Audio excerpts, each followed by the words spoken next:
Geneviève habite tout au bout de l'île d'Edic.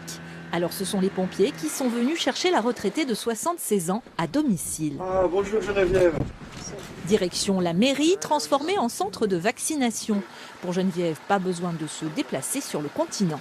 Je trouve que c'est un grand privilège. Et franchement, je suis émue. Vous pensiez pas un jour faire une telle opération sur Edic, j'imagine? Ah non, là on est dans l'inédit là. Personne n'aurait pu l'imaginer. Quand allez-vous nous vacciner, nous vacciner, nous vacciner? Et ce matin, Geneviève n'est pas la seule à fredonner ce refrain, car plus d'une trentaine d'habitants âgés ou à risque ont été invités à se faire vacciner, histoire d'échapper à un virus qui, sur l'île, n'a pour l'instant touché personne. Pour moi, c'était très important, ouais. Ouais, c'est très important parce que cette crise sanitaire fait vraiment peur, quoi. Enfin, moi, elle m'inquiète, elle m'inquiète vraiment. Ça me stresse, je suis angoissé, ça m'angoissait, je regarde toujours les informations.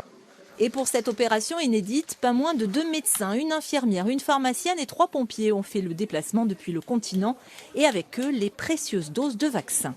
Là, nous avons assuré le transport jusque sur les îles, dans une petite pochette isotherme adaptée, avec un traceur de température pour nous assurer de la bonne température de conservation. Une fois qu'on est arrivé sur site, on reconstitue les doses vaccinales et à partir de ce moment-là, il faut les utiliser dans les 6 heures.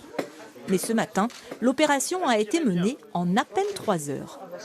Ça s'est passé avec beaucoup de fluidité parce qu'il y avait un travail qui a été fait en amont de notre arrivée, de recensement des populations à risque. Nous avons pu vacciner une quarantaine de personnes. Un peu plus que prévu même.